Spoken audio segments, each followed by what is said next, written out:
Of course, I've been very interested in Austrian economics. I got interested in the 1960s, and that led me to wanting to speak out about it, and that's why I ran for Congress.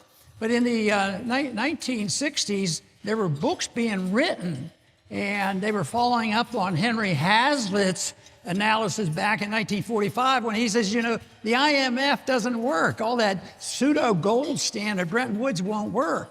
And he, of course, was right. But by the 1960s, Lou was very much involved, way before the Mises Institute, getting people to write books and editing these books. And Lou, that's where I got a lot of information and why I said, the time is coming when the Bretton Woods is going to break down. And I guess it was the Sunday night at 8 o'clock. I was sitting in the living room watching television, a late program, break in, Nixon comes in. I'm closing the gold window. And from then on, I said, that was some deal. That was a historic day, and I'm sure everybody in this room knows the significance of August 15th, 1971. But that was when I more or less decided, I should speak out more about this. And I think it was about 1970, Mises wasn't well known, to say he was unknown. But in the Houston newspaper, they had a clip in there, an announcement from the University of Houston was about that big. And it said that von Mises was to give a lecture on socialism at the University of Houston. And that was about it. And I thought, boy, maybe I could go hear him speak. This was really an invitation for me. But I was in the middle of my medical practice, and I thought, how am I going to get this worked in? It was an afternoon speech. So I called the only other person in the town that I thought knew who Mises was, and that was another doctor, Dr. Henry May.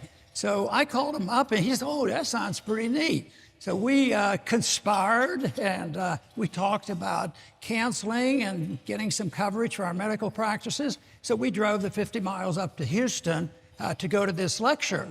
And we found the room. The lecture had just started, so the seats were gone. The room was not very big, but Mises didn't get a large office. He got a little puny office that was jam-packed, and the other doctor and I had to stand at the door and listen. And we did that, and that was exciting, and that was, my introduction, and I got a lot of enthusiasm from that. But, one time, not too many years ago, I wrote in one of my little booklets that little story, and lo and behold, at one of the next Mises conference, lo and behold, somebody came up to me, another doctor, another member of the Mises Institute, coming on. He said, Ron, you're wrong on the dates you said. You said you heard Mises in 1971. He says, it was 1970. And I said, I wasn't under oath at the time. So we talked about it. I said, how did you know that? And this fellow just happens to be here tonight. And Michael Keller is the doctor who did it, but he was not a medical student. I think he was in college. So he came and he says, I was the person that got Mises to come to the campus and speak. And he said he picked him up at the airport. So he had a much bigger introduction to Mises.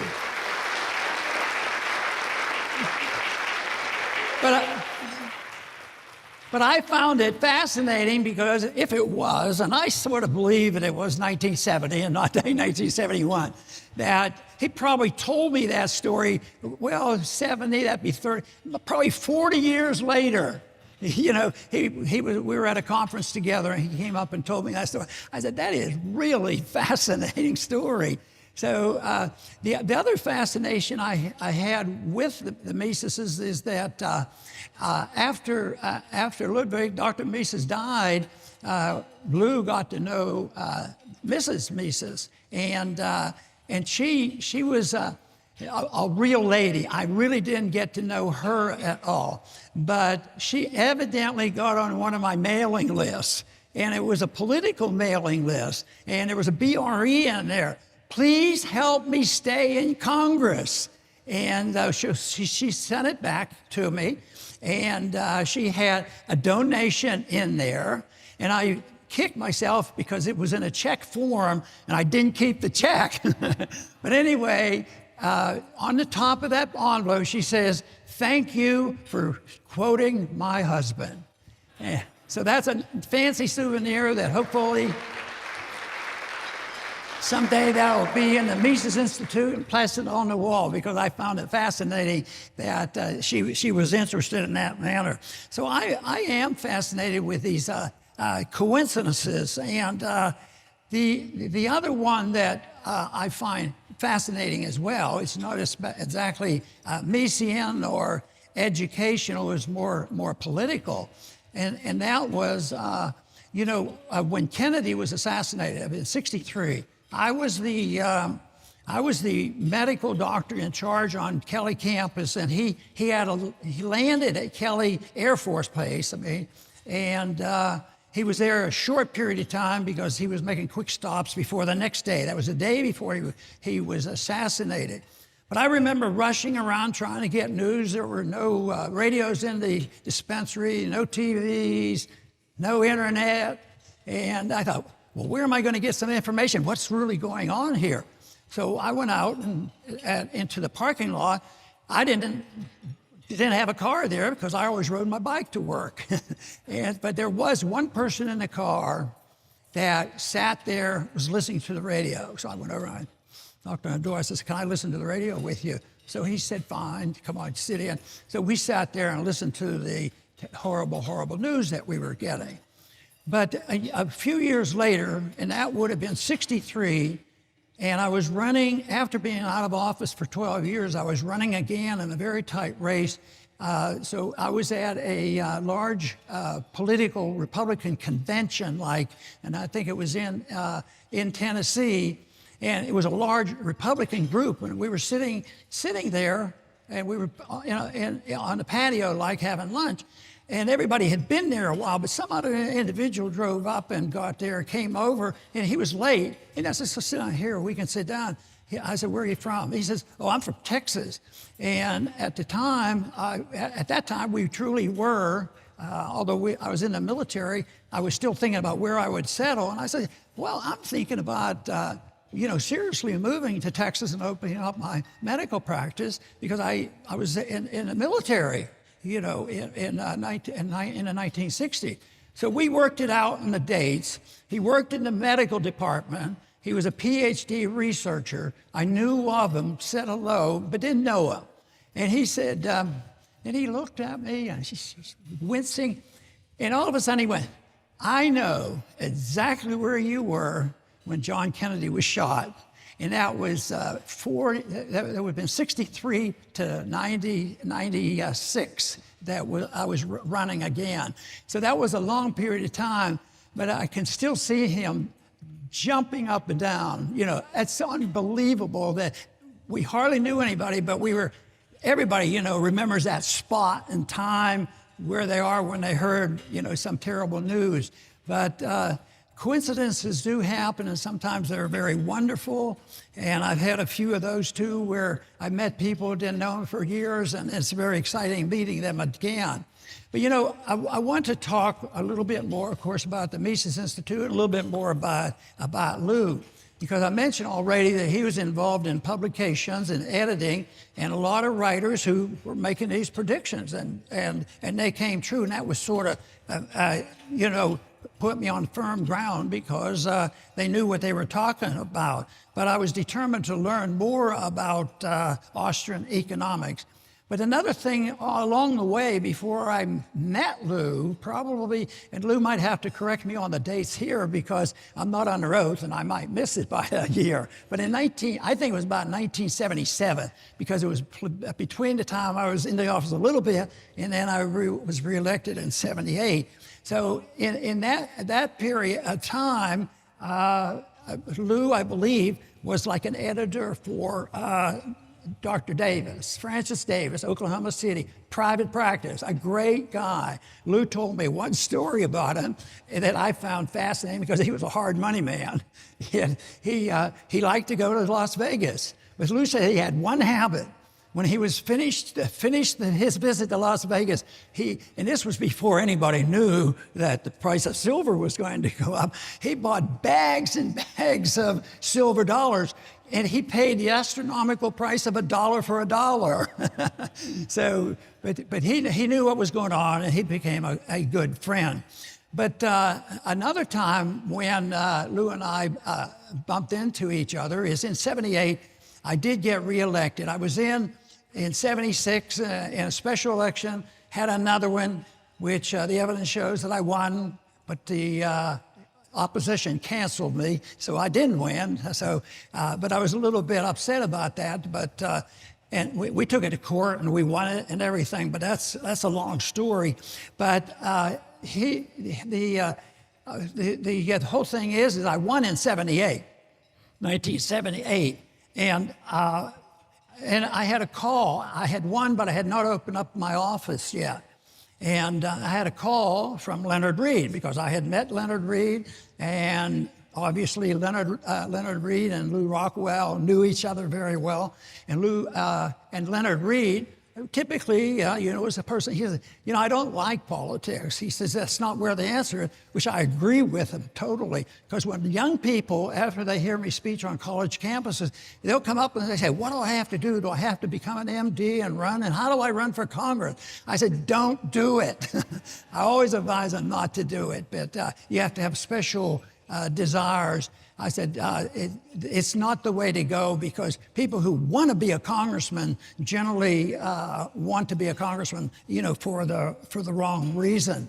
So it was that time that Leonard called me, and he was vouching for Lew Rockwell. He said, put him on your staff. This guy's a genius. And he promised me, and I knew Lew, and I knew a good bit about him.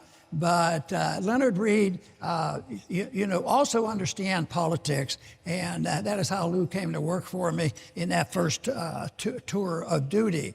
And Leonard Read truly didn't like politics, but he ended up having me at the Fee Foundation to speak. And Lew would work with him too.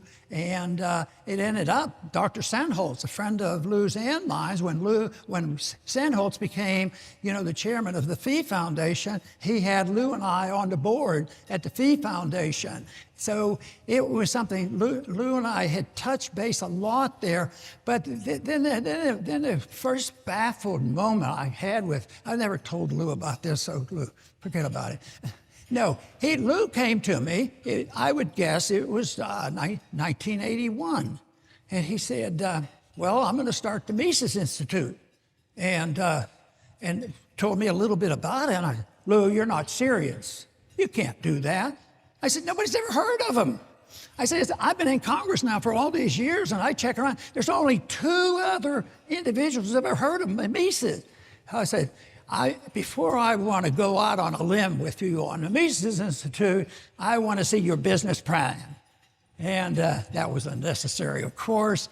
And from the very beginning, I thought it was the greatest idea ever because in many ways, I look at people like Leonard Read and Lew Rockwell and people in this room as not necessarily being real good about politics, but really instrumental in politics, because I think Lew is very good at politics and political influence, and I think that's what the goal should be, not political power. There's a big difference. Political influence is what happens, and I think that is why I really latched on to the support of the Mises Institute, because I wanted an easier job in Washington. I wanted to change people's minds, and I use a saying because I believe it so strongly. It's the prevailing attitude of the people that determine what kind of a government we have.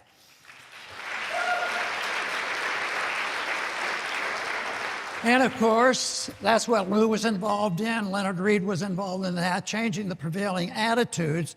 And of course, it was sad because the prevailing attitudes that we're seeking were once much more popular. And if you go back 100 years or two before that, before the progressive era, there was a pretty strong support, for these views.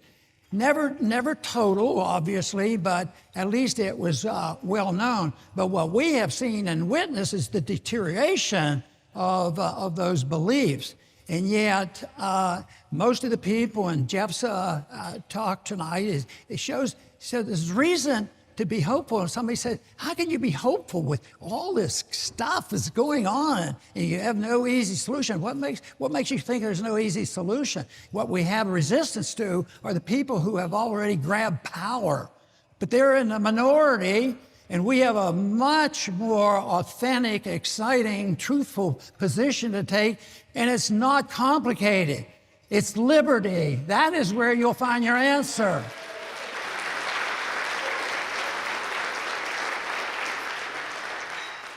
But you know, it was during that time when Lou was at the office there, another thing happened in 1982, and that is when the report for the Gold Commission came out.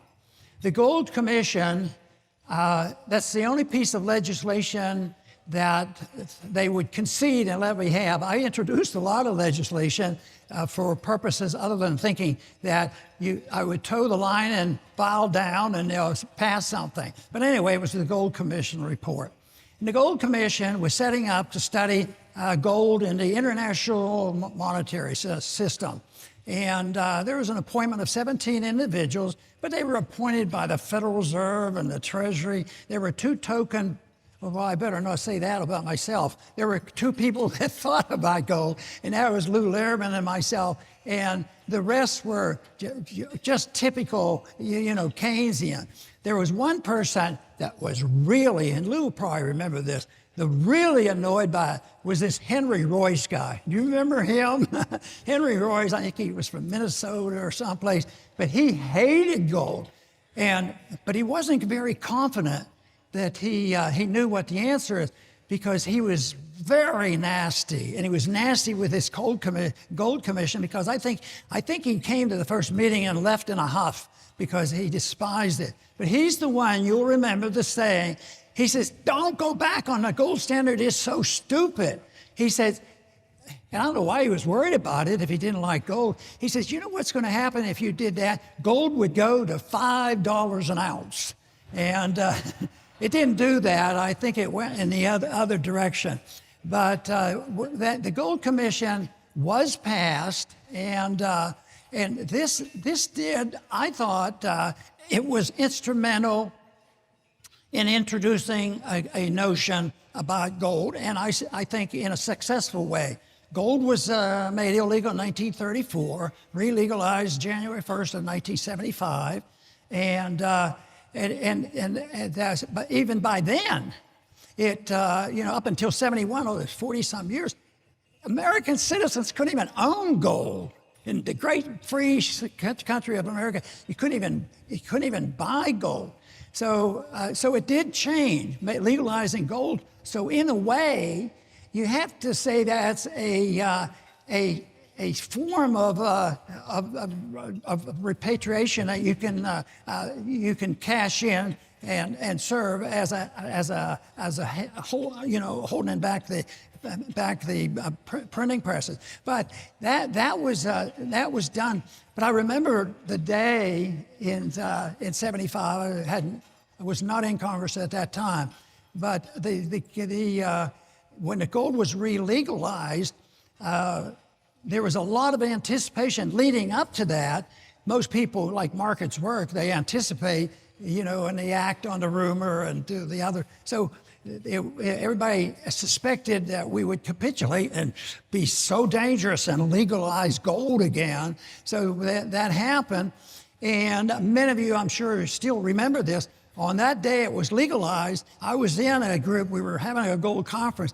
Most of us really expected gold to, jump up. American people could buy gold now, but they had already done that. What happened, that they had to compensate for that. But the government wanted to make sure you were punished. Treasury, on that very day, dumped a lot of gold, and lo and behold, their customers or their stooges at the IMF, they dumped gold too. and then gold crashed. But as expected, it came back up a little later on. It's just water. But what we were talking about was the Gold Commission, met. And during that time, I was invited to have a meeting with Paul Volcker. Paul Volcker was in there he was tough, and he would raise the rates and crash it down. And by conventional wisdom, he did pull that off. But the interesting part was that when we went to the office, it was an early meeting, like 6:30, 7 o'clock. It was Lou was my staffer. We went over to the Fed, and Volcker's staffer was there. And this was a private meeting. It wasn't a committee meeting. And he had invited me this because we were also working on the Monetary Control Act, and I was opposed to it. And he was a real gentleman about it. He said, come over, I want to just talk with you and visit with you. He wasn't going to badger me or anything else. And we went over there. But this thing with gold was going on. This is what fascinated me because we were sitting there. Volcker's staffer was there. I was there. Lou was there. And in walked, Paul Volcker. And I knew him from committee and all this. So I expected he'd come right over. He had a guest that morning, come over and shake hands. But his mind was on something else. And guess what his mind was on? What was the price of gold? He went immediately to his staffer and said, what is the price of gold? Gold was still a symbol to him. I think it's still a symbol to the hoodlums that run our monetary system. And I think they're still willing at times when they think it's necessary to mess around with it and try to discourage people from buying gold and these things. And they have all kinds of preparations. And some people say, and they're good people, and they'll say, Ron, it's overreaction. That's conspiracy stuff. They can't control that at all. Well, they controlled it from 1934 to 1975 at $35 an ounce. I would say that was a bit of control. And then they did that when they legalized it, they manipulate it. But it's important to them to do that. So this is the reason that markets are powerful. The markets are what brought down Bretton Woods. It wasn't that we finally got enough votes in Congress. Congress never even paid any attention to it. Matter of fact, the bill in 1976, it was called the IMF bill, and I was on that committee, and I was asking questions. They say, well, why do you have to do this? And they say, well, we have to pass this law to make it legal for what we did in 1971. But that's the way they operate. It's sort of like Facebook sending in information, then they get the warrants. Why do you need the warrants? Well, we have to justify what we're doing, after they've done it. So that makes me skeptical of government. I don't know about you, but I'm skeptical on everything they say and do. And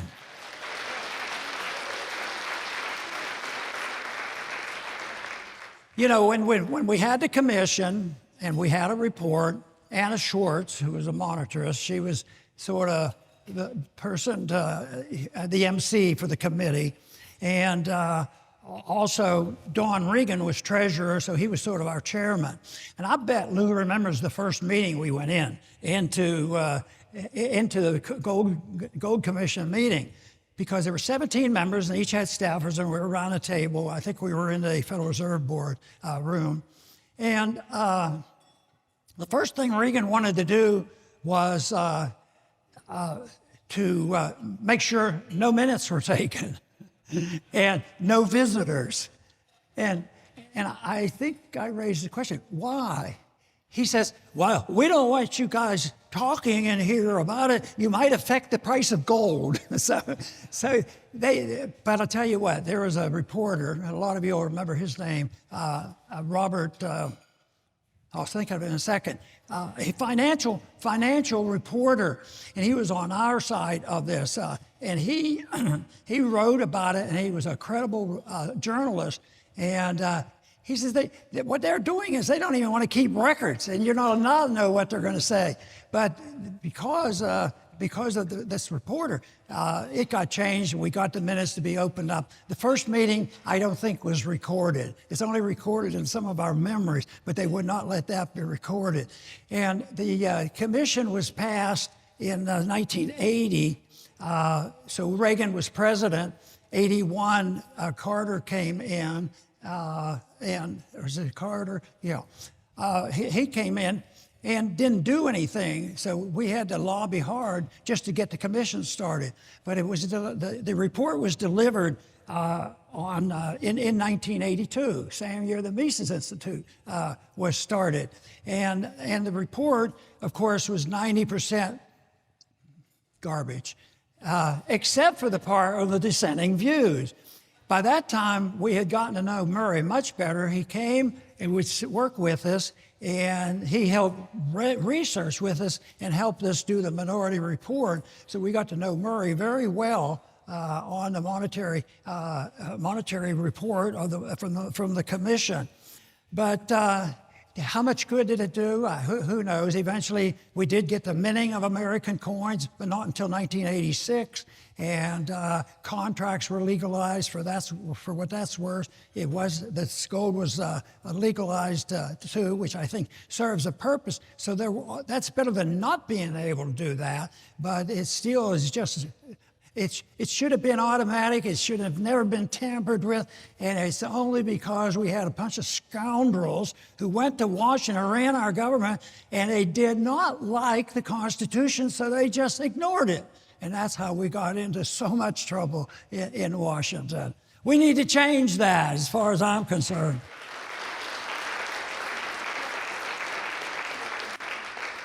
So Murray and Lou got along very well. They even had a report. It was a little bit political, and it was interesting. It was called the RRR report, Rothbard and Rockwell report. And it was very, very popular. Lou, that sort of coincided the 10 years I was out of Congress before I went back in. So I guess I'm sure that wasn't related to what it is, to what you did. But Murray was an interesting guy. And Lou could tell you a lot more things about him, but just because I was working with Lou and Murray, they come to mind.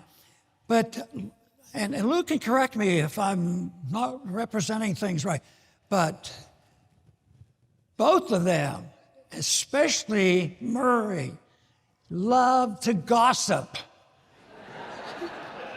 And they like conspiracy. And I said, what are you guys doing? What kind of stand are you standing? He says, oh, we only believe in conspiracies that are true, and we only gossip that is true. But Murray would say there would be a tight race. There's a couple of those going on this year. And they're calm, building up name recognition, going through the ritual. And then about the last month, it's happening, I guess right now, at the last of the month, the ads get nasty. And Murray says, now we're hearing the truth. He liked it, he followed that, but he was very good. Murray, I'm sure, would have been very disappointed I was disappointed, and a lot of us were, because he was so entertaining. He actually loved politics. I mean, he would tinker with politics. But I think people like Lou and all of them, Leonard Read, know something that the politicians don't know, that the real clout on politicians is the people who change people's minds. And that is what this organization has been involved in. They've done it for 40 years. They've made a difference. Believe me, there's a lot more than 2 people that have heard about Mises Institute and von Mises as the greatest economist now than there was in 1976 when I first went to Congress.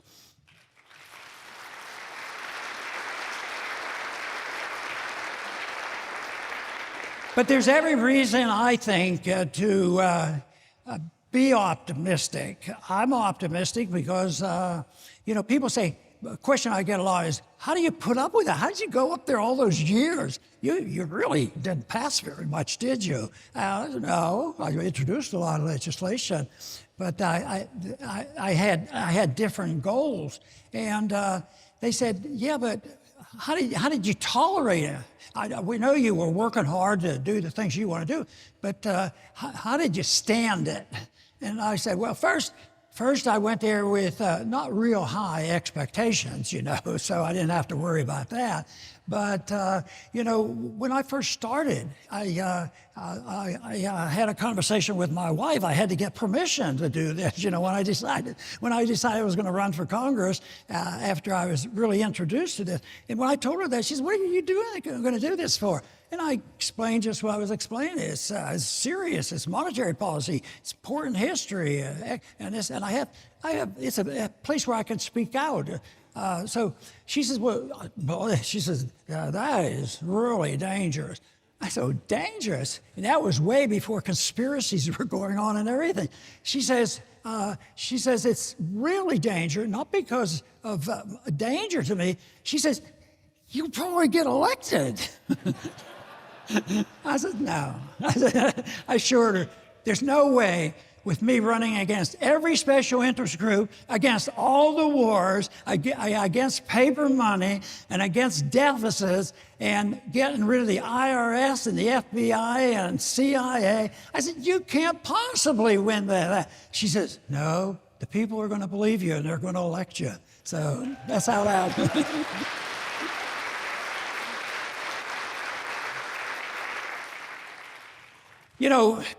Belief and trust is probably one of the most important things. It is a good question, a good practical question. How did I get reelected? Because back in the 60s and 70s especially, my position was sort of leaned a little bit libertarian because I was absolutely opposed to the drug war, believing the nonsense it did and the harm it did and all these things. And the positions I took, sometimes I voted by myself. Did you ever notice that? And I'd vote by myself, and I said, they're not going to reelect me. But it turned out, instead of being a liability, it actually became a positive thing, which shocked me. But it was delightful. And I think people need to hear it. And then they'll say, yeah, I agree with that. I think that's finally what woke up some people in our family, in our school system. The parents finally woke up, and somebody will stand up and say, this is ridiculous. This lockdown is crazy. It's unconstitutional. They get rid of it. And all of a sudden, they would get applause and people would join. So I think that movement is on. But do I think that we're on the verge of great victory? No, but the door is open for us. Everything I see now, and Daniel and I have our daily program, and frequently he and I share the position when we always want to find out, this could happen, we're moving in the right direction. And when it's really bad, I say, and Daniel will be a little bit more down than I said, Daniel, that's okay. We just gained about 10,000 new viewers because they want to hear the truth, and when they do, they come around. So it's an opportunity, and I think that that is what we have here. And right now, foreign policy, when I went to Congress, I was mainly interested in economics, especially in the monetary policy, seeing how broad that was. It went into every thing of our lives, the budget deficit, the spending, the inflation, and all the things that they were doing. So I was so pleased that we were reaching some people, and I just think the door is open. And so if we get down, Daniel has it down there, we say, no, the door is open. People want something done. I see in the 60s is very instrumental in my development of my thinking, and because I was drafted, I didn't get too annoyed. I was taken out of a residency. That annoyed me a bit. I was going to go along with it. I wasn't ready to take on anybody, but I didn't endorse the draft. And then the 60s went on, when that war went on, and what was it, 68,000 Americans killed. So war and foreign policy has become a big issue for me. And let me tell you, if we straighten out the monetary system and quit fighting wars that are undeclared, this country would become so wealthy and much freer than anybody can imagine.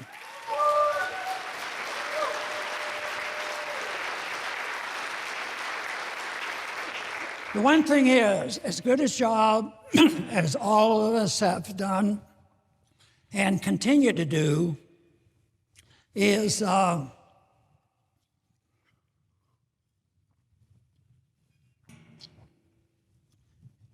bit of responsibility for all of us.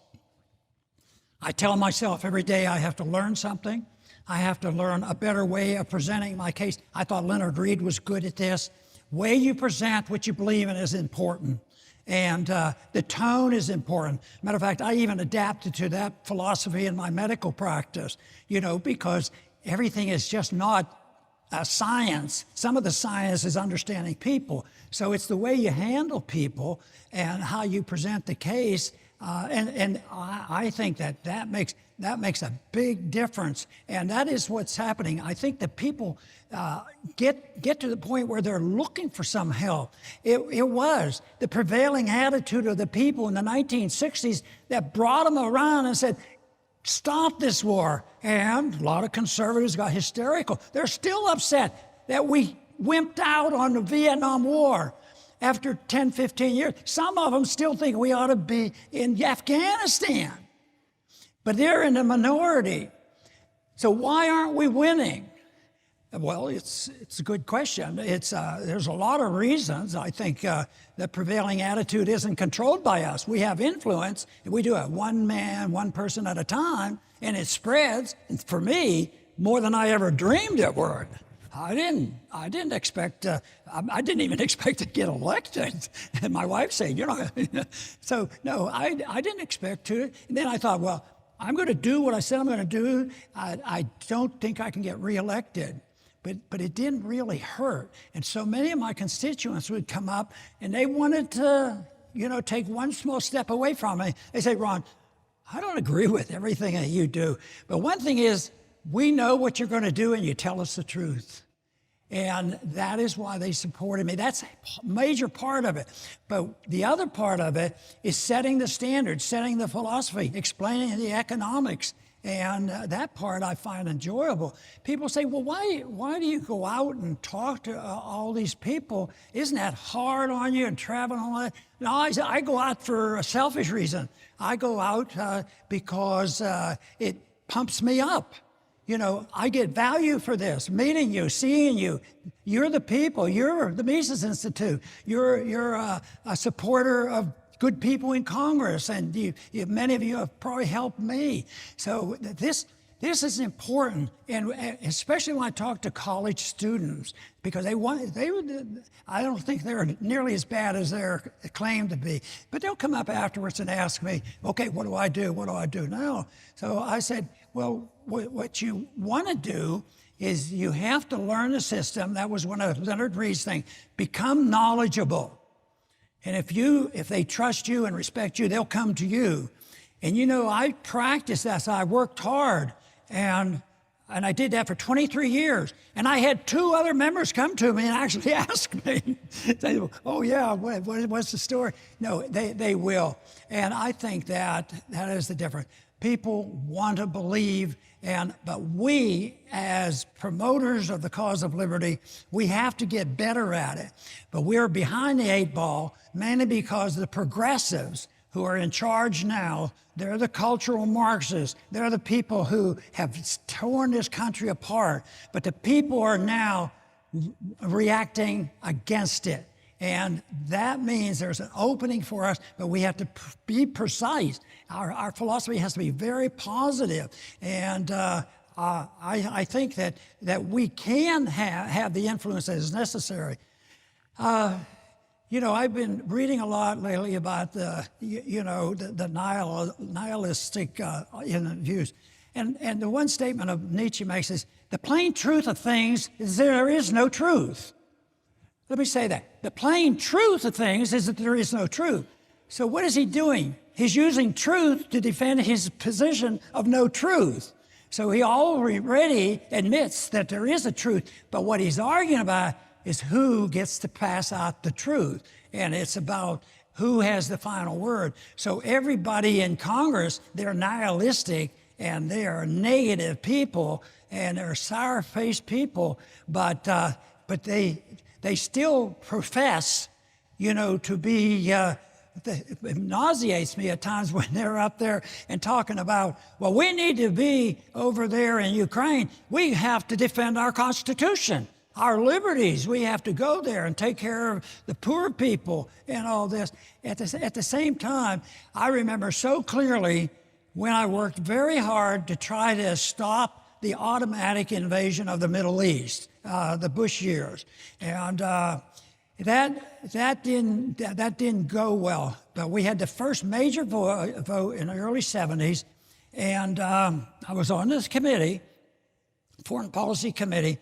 So it was to give the president blanket authority to fight the war without authority, real legal authority, that he could do it anything he wanted. And in essence, it was not a declaration of war.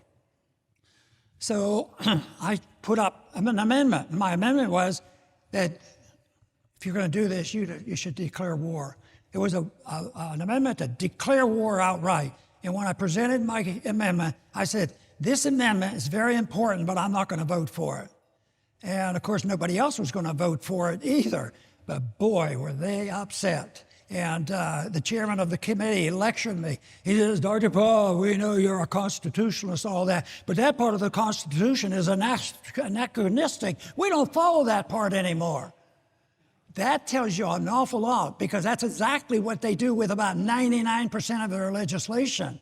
So that is the reason. We have a system, we have a rule of law, and more importantly, we have a higher law that more and more people are talking about, and they should, about knowing the truth. But the truth isn't that you determine what the truth is. You can't decide. That's the only truth you have, is we will determine what the truth really is, and therefore that's how you get your dictators, and that's what we have. But I think our conditions are going to get much worse. I think the obligation and the responsibility of organizations like the Mises Institute has grown. And I think that we who work in this area are very grateful to you who do financially support us.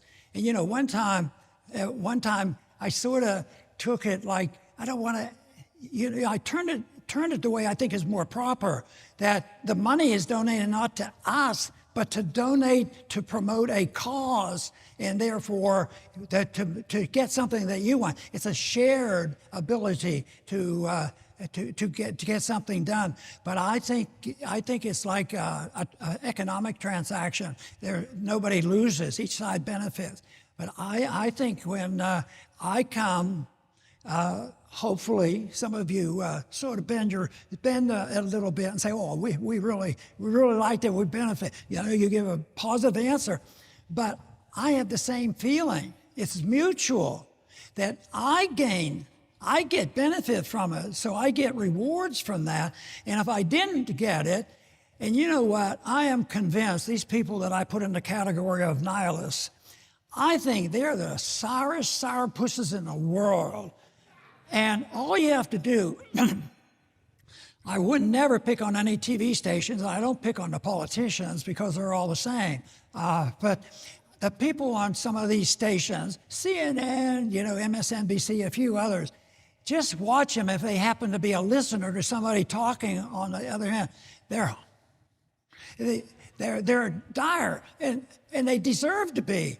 But that is the reason why when I finished all my talks on a college campus, where they seemed to be more excited than I ever dreamed they would be, I said, just remember, this is hard work, it's serious, and we have to do it. It is hard work to go out and try to convince people not to spend more money than we have. And I said, but in a way, that's exactly what has to happen. You have to be able to go out and in the end, people have to have fun at it. because we don't know what tomorrow will bring, the next day or the day after, the year after. But we know that one thing will consistently be with us. I tried to figure out and decide when the higher law was developed. I've decided it was probably even before Adam and Eve. It's been around, it's instilled in us, and it is getting to know what a higher law is, which is the moral law and natural law. And you don't need a lot of thugs to enforce that law. Matter of fact, that's exactly the opposite to it. So this, I think, is a wonderful opportunity, but I tell everybody, including this audience, but I don't believe you need to be lectured on this. When you get involved and do things like this, I hope you have a lot of fun. I hope you have a lot more fun this evening, and thank you very much for being here.